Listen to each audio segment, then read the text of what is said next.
So who do you turn to when you're trying to figure out your future path of your life? In journalism's case, and I'm speaking for all of journalism here, we're turning to a life coach. So I just want you to take a second and tell the person next to you what you do to help yourself be happy.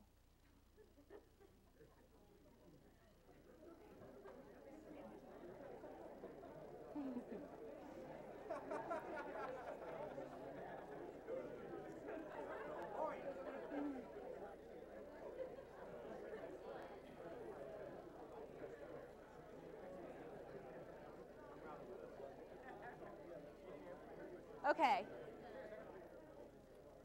Share some of those ideas on Twitter, because we need a little happiness in the room. So Tisse is the queen of making people happy. She is the how of happy. Tisse is coming to us from Orlando, where she hosts story workshops, where she helps people to imagine their lives as a book or a movie, and to help them understand what the greater purpose or the greater meaning of their life is, the truth. Something that we as journalists really relate to. So in today's session, she's going to help us figure out how the genuine perspectives that we can take as journalists help us tell the stories about our communities, and how we can ignite that curiosity in our audience and ourselves. So Tisse, the clicker is yours. Thank you very much. Oh, and Tisse, first of all, the future of journalism is? Full of joy. Of course. So in February of 2003, I was traveling through Crete, Greece. I had ended up there spontaneously with my fiance, whom I was in the process of breaking up with. And this trip was a crazy last hurrah of our relationship. We accomplished to spend a lot of money, get matching lip piercings at a street market, and barely survive driving at high speeds along their treacherous, cliff-edged roads. So there I was, on this amazing island, and it was off-season, and we were driving in between towns. And the road wound up and down the mountainous landscape. And there was a moment in particular while driving that I remember in particular. We were just rounding the edge of a mountain, and the view opened up, and off in the distance, I saw a group of white vertical poles in the ground. As we drew closer, I realized it was a wind farm. So there were about 25 wind turbines, and they were all white, very modern, spinning in the wind effortlessly, gracefully. It was a moment of tranquility for me, of appreciation of ease. What I didn't realize at that moment was that that feeling that I had was the very feeling of what it's like to work with nature, to account for a naturally occurring force. And today, this wind turbine becomes the metaphor for a perspective which has served me well, and one which I find great joy in sharing. So this wind turbine, it's built for production, right? And it's built in a way that accounts for the naturally occurring force that is wind. But wind isn't the only way for those blades to turn. We could tie a huge rope around a blade and pull it, or we could install some gears and crank it manually. I didn't say it would make much sense, but it can be achieved in many ways. And this is the difference between inspiration and motivation. So, what is motivation? Motivation means to force ourselves to do something that doesn't come naturally in order to achieve a particular result. And inspiration?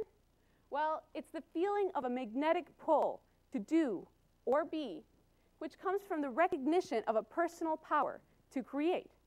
So the wind turbine, so this inspiration has everything to do with being in the moment, feeling driven, and engaging fully. So now, our turbine represents production, progression, movement. Wind is inspiration, and pushing or pulling the blades manually would be motivation. So why is happiness so important?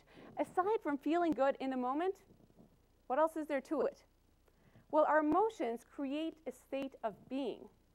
And these states of being enable us to have different qualities, which gives us benefits in the way that we act, engage, and produce. So the state of happiness, what does that give us? It gives us qualities like playfulness and curiosity. When we are playful, we become more present.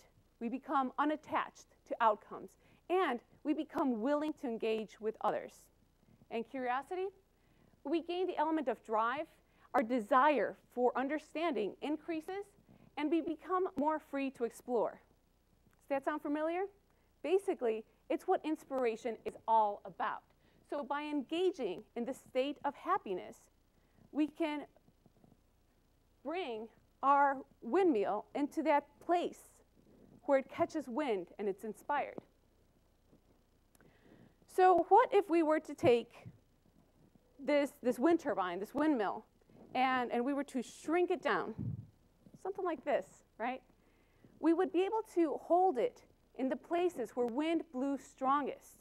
We'd also be able to bring it close and blow on it, utilizing our own capacity to create wind. So being in a state of happiness and being inspired, this is what it means to move it around. Creating our focus is the movement of placing that pinwheel into the wind, and the wind is always blowing somewhere. So our human functions boil down to 3 basic functions: input, processing, and output. And this is where my nerdy computer science background tends to leak out a bit. But bear with me, because we're about to make a connection of how all of this relates to the world of journalism. So within our creative process, creating a journalistic story, we go through research, organizing and analyzing data, and finally, writing the story. So here's the fun part. Within each of these 3 stages are 3 unique opportunities to foster inspiration, and thereby we evoke an ongoing state of happiness. So, number 1, ignite curiosity. Whenever we're delving into a new topic, it is easy to become overwhelmed by the information that exists out there. It becomes difficult to know where to begin. And trying to learn everything at once, or feeling like you must be an expert before you can join the conversation, is a sure way of making sure that your pinwheel stays away from any wind. So instead, we have these key questions. What is it about this topic that first sparked my interest, and how can I learn just enough to ask the next question? Start off by figuring out what it is that called to you on a more personal level, and then pick up the first piece of available information. At this point, if you really engage in enjoying the learning of that one small particular piece, now a question will naturally arise, and then another, and then another. By investing in the element of curiosity, now our goal becomes questioning, learning, and the joy of discovery. So next, how can we focus on triumphs? Once we've collected enough information, now it's time to organize and analyze our data. And this part is all about the journalist's connection to the material that they've collected. Even though we strive to be as objective as possible and to establish clearly just what's going on, because of our personal experiences and belief systems, we tend to be drawn to certain details more than others. So if we try to connect to our data by establishing a victim, this will produce negative feelings within our story, and it's sure to pull you and your audience out of an inspired state. So instead, find ways to connect to your data by looking for the strength within individuals as they face a challenge, focusing on what is being learned, and observing how this challenge relates to our society as a whole. So let's take an example. We're doing a story about Hurricane Katrina, and in particular, we're focusing on a family who has lost their home. Here, in this situation, we have 2 possible focuses.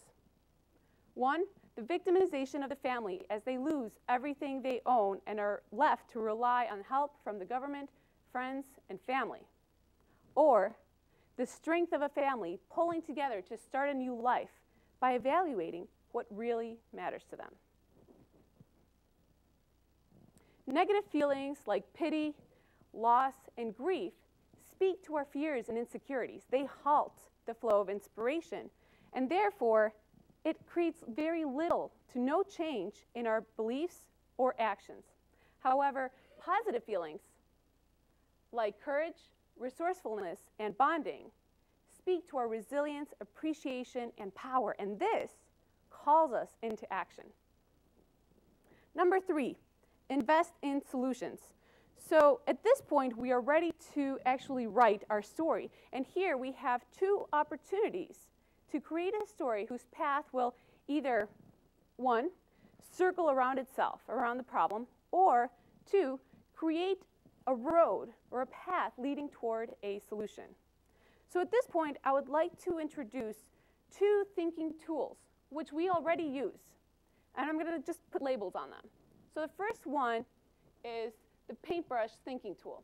This is when we don't have sufficient information about something, and so we begin to paint our own picture to fill in the blanks. The second is the stamp tool. And this is when we take the information that we have currently and we just copy it into the future without accounting for change. Now, as I said, these are tools that we already utilize, but we often utilize these in a counterproductive manner. So let's take our example from the family that was affected by Hurricane Katrina, and we're going to exaggerate this scenario a little bit just to illustrate the point. So here's the information that we collected. They stayed at a friend's during the storm. The family consists of the parents and 3 school-aged kids. The house was destroyed due to flooding, and the family doesn't have any savings. So let's first use the brush tool in the wrong way. So if we were to write a story with a brush tool, we would say something like, this family will probably have to relocate and lose all sense of stability. The kids will be scared and have a difficult time adjusting to their new school. And because they've lost all of their belongings, their comfort within the family dynamic will be difficult to regain. So now let's use the stamp tool in the wrong way. We would say something like, this family will forever be victims of Hurricane Katrina. And because they don't have any savings, they will suffer long into the future. Hurricanes are very scary and unpredictable. So what I mean by utilizing these in the wrong manner is by utilizing them in a way that increases our feelings of powerlessness, fear, and isolation. However, we can also use these tools in a way that increases our feelings of power, comfort, and connection. And here's how we do that. So with the stamp thinking tool, it is good to use it when a situation comes up where there is a lack of information. And so we focus on copying the facts that we do know into the future to establish clarity and stability. So a story written on this might go something like, because the family is in this situation, now they are able to embrace new opportunities. Because they stayed at a friend's house during the storm, it means that everybody is safe and together. And even though their house has flood damage, a proper evaluation yet hasn't been done to determine if anything can be salvaged. So the paintbrush thinking tool, when we are not satisfied with what currently is, we can use it to help bring our focus to the things that are wanted instead. So for example, this family now has an opportunity to make a choice that they might not have considered otherwise. It could be something like finding a new place to live in a different state or a different city, or it could be something like starting a new career.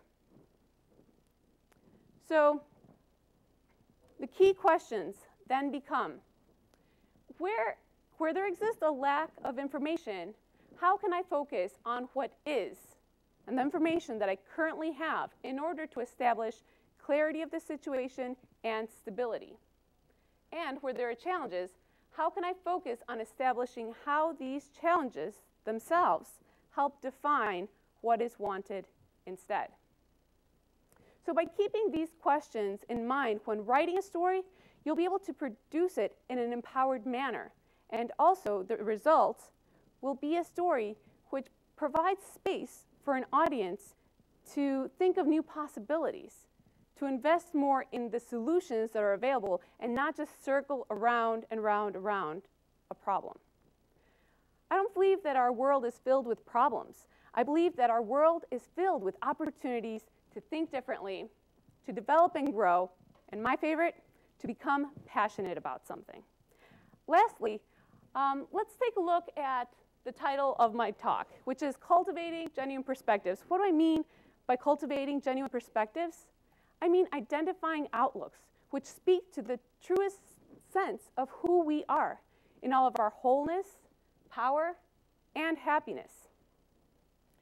So for your audience, and primarily for yourself, cultivate these perspectives, ignite curiosity, focus on triumphs, and invest in solutions. Earlier, I spoke about how wind is a constant. It is always blowing somewhere, and it is just about moving our pinwheel into the right location to get it to spin like crazy.